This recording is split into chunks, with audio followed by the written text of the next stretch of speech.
जंगल में टुनटुनी चिड़िया अपने माँ बाप के साथ रहती थी। उसका पिता गन्ने उगाया करता था। अपने पति के साथ साथ टुनटुनी की माँ भी गन्ने की फसल की देखभाल करती थी। एक दिन दोनों पति पत्नी घर लौट रहे थे। जी थोड़ा रुको, मैं थक गई हूँ। अब मुझसे और उड़ा नहीं जा रहा है। थोड़ा आराम करके घर चलूंगी। फिर दोनों पति पत्नी एक पेड़ की डाल पर बैठ जाते हैं। उस पेड़ की डाल पर बिजली का तार टूटकर गिरा पड़ा था, जिसकी चपेट में दोनों पति पत्नी आ जाते हैं और उनकी वहीं मौत हो जाती है। काफी देर हो जाती है। टुनटुनी के माँ बाप जब घर नहीं लौटते तब टुनटुनी को उनकी चिंता सताने लगती है। तब तक आप लोग कमेंट में बताएं 24-9 कितने होते हैं। पता नहीं आज मम्मी पापा कहाँ रह गए। रात हो गई है, अभी तक नहीं आए। चारों तरफ अंधेरा हो गया है, कुछ दिखाई भी नहीं दे रहा है। क्या करूँ, किससे पूछूं? टुनटुनी कालू काका के घर जाती है। कालू काका, ओ कालू काका, क्या आपने मेरे मम्मी पापा को देखा है क्या? अभी तक वो घर नहीं आए हैं। नहीं बिटिया, मैंने उन्हें कहीं नहीं देखा। आज तो मैं अपने खेत पर गया ही नहीं था। रात बहुत हो गई है, तुम घर जाओ, कल सुबह देखने जाऊंगा। अगले दिन टुनटुनी कालू कौवे के साथ अपने माँ बाप को ढूंढने जाती है। कालू कौवा टुनटुनी के साथ मिलकर उसके माता पिता को ढूंढने लगता है। अचानक वो जोर से चिल्लाता है, जल्दी इधर आओ, ये देख, तेरे मम्मी पापा तो मर चुके हैं। इन्हें करंट लगा है। काका, अब मैं क्या करूं? कहाँ जाऊं? किसके साथ रहूं? मैं तो अनाथ हो गई। मत रो बिटिया, मैं तेरी बुआ दुलारी को फोन करके बुला लेता हूँ। तू उनके साथ उनके घर चली जाना। टुनटुनी का रो रो कर बुरा हाल था। अगले दिन उसकी बुआ दुलारी कबूतरी आती है और वो टुनटुनी को अपने साथ लेकर अपने घर जाती है। कुछ दिन यूं ही बीत जाते हैं। एक दिन दुलारी कबूतरी का पति उससे कहता है, अरे दुलारी, बैठे बिठाए इस मुसीबत को अपने गले में बांध लिया। इस महंगाई में अपना गुजारा करना मुश्किल है, ऊपर से तुम इस मनहूस को यहाँ लेकर आ गई।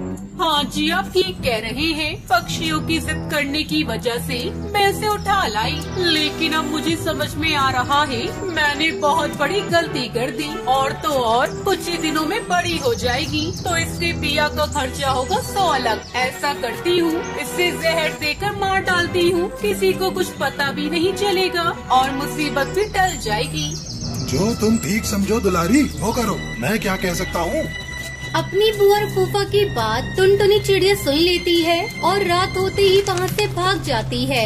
उड़ते उड़ते वापस अपने घर पहुँचती है, लेकिन वहाँ अपना घोंसला न देखकर हैरान रह जाती है। फिर वो कालू कौवे के घर जाती है। कालू काका, ओ कालू काका, मेरा यहाँ घोंसला था ना, वो कहाँ गया? क्या बताऊं बिटिया, तुम्हारे जाने के कुछ ही दिनों बाद एक पक्षी ने तुम्हारे घोंसले पर कब्जा कर लिया। अब तुम्हें रहने के लिए कोई दूसरा घर बनाना होगा। फिर टुनटुनी अपने गन्ने के खेत में पहुंचती है और वहाँ की मिट्टी से अपने लिए एक सुंदर सा घर बनाती है। आज उसे अपने मम्मी पापा की बहुत याद आ रही थी। पापा, मम्मा, अब मैं यही रहूंगी और आपकी तरह गन्ने की खेती करूंगी। आप दोनों जहाँ कहीं भी होंगे, अपनी बेटी को आशीर्वाद देना। तभी वहाँ कालू कौवा आ जाता है।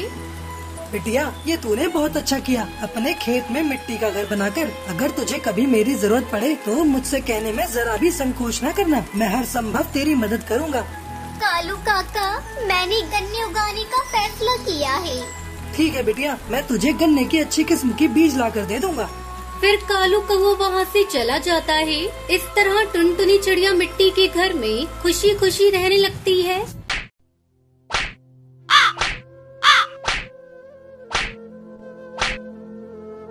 एक जंगल में टुनटुनी चिड़िया अपने पति बंटी कबूतर के साथ रहती थी। गर्मी के दिन शुरू हो गए थे।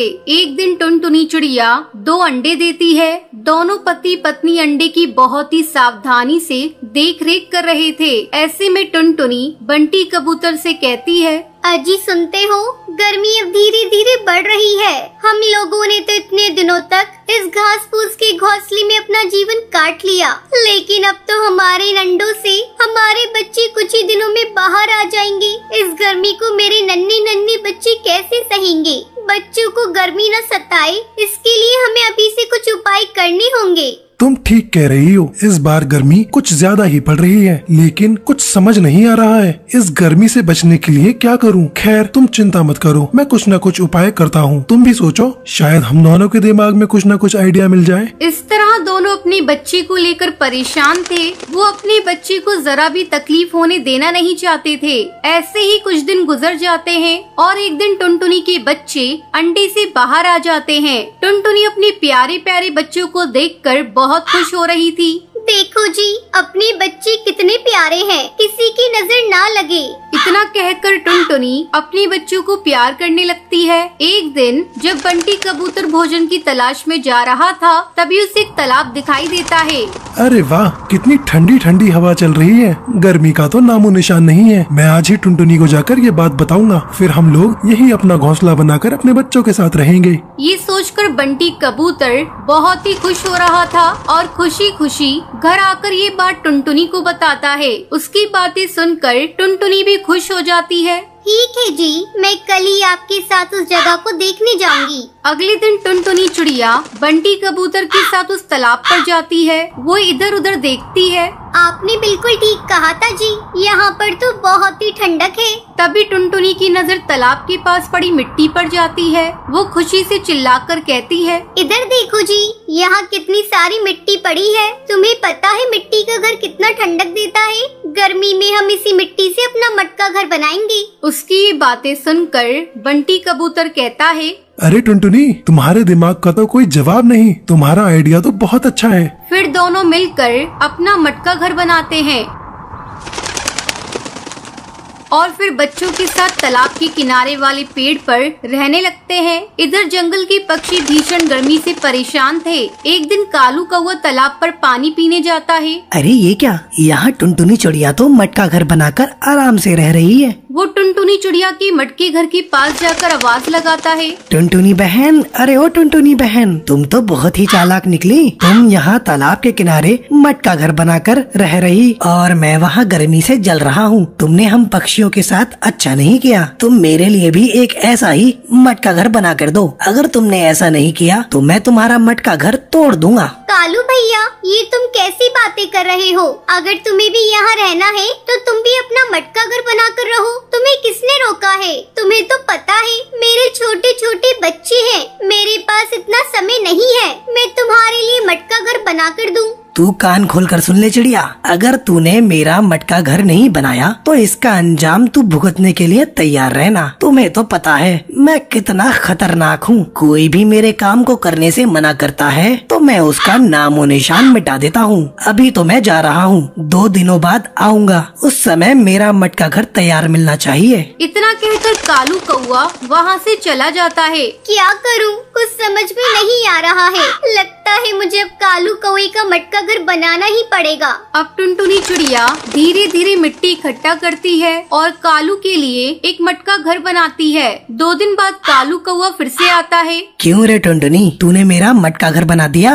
हाँ कालू भैया, वो देखो मैंने तुम्हारा मटका घर बना दिया है। कालू कौवा अपने मटके घर में जाकर बहुत खुश हो जाता है। आहा, इस मटके घर में तो बहुत ही ठंडक है। अब तो मुझे भी गर्मी नहीं लगेगी। अगर मैंने इस चिड़िया को इतना डराया नहीं होता तो ये मेरा मटका घर बनाकर नहीं देती। इस तरह कालू कौवा अपने मटके घर में रहने लगता है। जब जंगल के पक्षी को ये बात पता चलती है तो वो भी अपना मटका घर बनाकर खुशी खुशी वहाँ रहने लगते हैं। ये सब देखकर टुनटुनी चिड़िया बहुत ही खुश हो जाती है और सभी के साथ मिलजुल कर रहने लगती है। टुनटुनी को बचपन से ही खाना बनाने का बहुत शौक था। उसके पिताजी कालू कौवा लोहे के औजार बनाने का काम करते थे। उसकी माँ सुंदरी फिर उन लोहे के औजार और बर्तनों को जंगल में बेचकर आती थी। टुनटुनी उनकी गोद ली हुई बेटी थी और वो सब नदी किनारे एक पेड़ की डाल पर रहा करते थे। टुनटुनी क्या कर रही है? कुछ खाने को बनाया है या नहीं? एक दाल से दूसरी दाल घूमकर भूख से आंतड़ियाँ सिकुड़ गई हैं। लो माँ, आज मैंने कुछ नया बनाया है। अरे तूने ये चावल में क्या डाल दिया है? ये बिरयानी है, मैंने आज ही सीखी है। अरे टुनटुनी बिटिया, जितना तू खाने पर ध्यान देती है कुछ काम पर भी दिया कर। अरे जब देखो कुछ ना कुछ खाने को ही बनाती रहती है। 1-2 साल बाद तेरा ब्याह भी करना है, कुछ घर के काम भी सीख ले। ओहो शर्मा गई। अच्छा चल जा बाहर भट्टी गर्म कर, लोहा पीटना है। सुंदरी, हमारी बेटी बहुत ही गुणवती है, हमेशा कुछ न कुछ बनाने की कोशिश करती रहती है। लेकिन हम लोग इतने रईस नहीं हैं, रोज इतना अच्छा बनाकर खाएंगे तो कहाँ से आएगा। चिंता क्यों करते हो जी, सब बच्चों का भाग्य है, सब भगवान देगा। देख, मेरे बस की बात होती तो उसे 10वीं कराकर घर में नहीं बैठाता और आगे पढ़ाता। वैसे हमारी टुनटुनी जिस घर भी जाएगी स्वर्ग बना देगी, बस एक अच्छा सा लड़का मिल जाए। अरे हम नारियल के खोल में रहते हैं, लड़का भी तो ऐसा ही देखना पड़ेगा ना। जब कभी सुंदरी की तबीयत खराब हो जाती थी तो टुनटुनी भी कुछ औजार बेचने के लिए एक डाल पर बैठ जाती थी। एक दिन उसे वहाँ गोलू मिला। अरे टुनटुनी, तुम यहाँ क्या कर रही हो? मैं ये खुरपे दरात हंसियाँ बेच रही हूँ। लेकिन तुम तो पढ़ने में इतनी अच्छी थी, फिर क्या हुआ? यहाँ ये सब क्यों? ये हमारा पेशा है गोलू। मेरे पिताजी ने मुझे 10वीं पढ़ा दिया, वही बहुत बड़ी बात है। हम पक्षियों में वैसे चिड़ियाएं नहीं पढ़ाई जाती। अरे यही हमारा देश पीछे रह गया टुनटुनी। अच्छा ये बताओ, तुम रहती कहाँ हो? यही नदी के पीछे ही हमारा नारियल का घोंसला है। टुनटुनी, तुम्हें खाना बनाने का वैसे ही बहुत शौक है, क्यों न तुम पिज्जा पराठा बनाकर बेचो। ये कम लागत और कम मेहनत में बन जाता है और स्वाद तो पूछो ही मत। एक बार बनाकर तो देखो, लोहे के औजारों से भी ज्यादा कमाने लगोगी। क्या तुम मुझे इसकी सामग्री बता सकते हो? हाँ बिल्कुल, पर पहले तुम्हें मुझे अपने हाथों की बनी बिरयानी खिलानी पड़ेगी। कुछ दिनों बाद जंगल में एक तूफान आता है। कालू उस तूफान से बाल बाल बचा, लेकिन उसके आधे शरीर ने काम करना बंद कर दिया। डॉक्टर को दिखाया तो उन्होंने कहा कि इन्हें चंपकवन के किसी बड़े अस्पताल में दिखाना पड़ेगा। अब बेचारी सुंदरी क्या करे? अब कौन औजार बनाए, कौन हथौड़ा चलाए? टुनटुनी की माँ, ऐसी जिंदगी से तो मर जाना अच्छा, मुझे जहर दे दो। ऐसा मत कहो, आप ठीक हो जाओगे। मैं आपको जंगल के अच्छे डॉक्टर को दिखाऊंगी। अरे लेकिन पैसा कहाँ से आएगा? जो जमा है, सोचा था टुनटुनी की शादी कर दूंगा, लेकिन अब मैं काम करने के लायक नहीं रहा। टुनटुनी उन लोगों की बात सुनकर दुखी हुई। वो उनके पास आकर बोली, पिताजी क्यों चिंता कर रहे हो? मैं हूँ ना, आप काम करने लायक नहीं रहे तो क्या हुआ? मैं और माँ है ना, आप बिल्कुल चिंता मत करो, हम जरूर कोई रास्ता निकालेंगे। अगले दिन माँ, जब तक पिताजी अच्छे नहीं हो जाते मैं घर के बाहर पिज्जा पराठा बनाकर बेचूंगी। टुनटुनी, कोई क्या कहेगा? माँ, जब मैं औजार बेचती हूँ तब क्या कोई कुछ कहता है? ठीक है तो भट्टी पर ही बना लिया कर। अगले दिन पिताजी देखो, आज मैंने पिज्जा बनाया है। माँ और आप दोनों खाकर बताओ कैसा बना है। पता नहीं टुनटुनी, तू भी क्या नई नई चीजें बनाती रहती है। खाकर तो देखो। अरे वाह, ये तो बहुत बढ़िया लग रहा है। बेटी, ऐसा कुछ तो कभी नहीं खाया। पिताजी, अब मैं पिज्जा पराठा बनाकर बेचूंगी। लेकिन ये सब तेरे दिमाग में आया कहाँ से?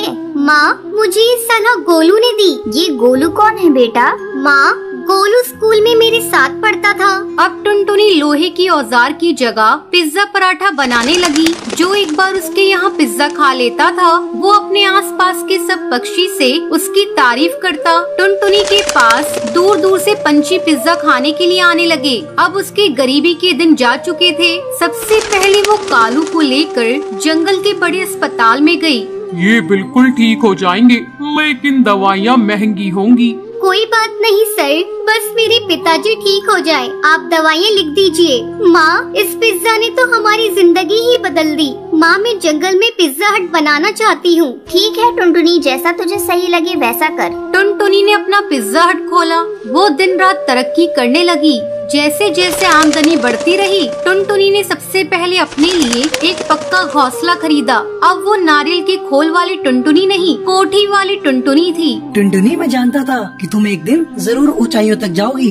गोलू, मुझे इस काबिल बनाने में तुम्हारा ही योगदान है। बेटा, तुम जुग जुग जियो। बेटा, ये तो बहुत खुशी की बात है कि तुम उसके मार्गदर्शक हो। तुम उसे हमेशा खुश रखोगे। उन दोनों की शादी हो गई और फिर वो दोनों मिलकर पिज्जा का काम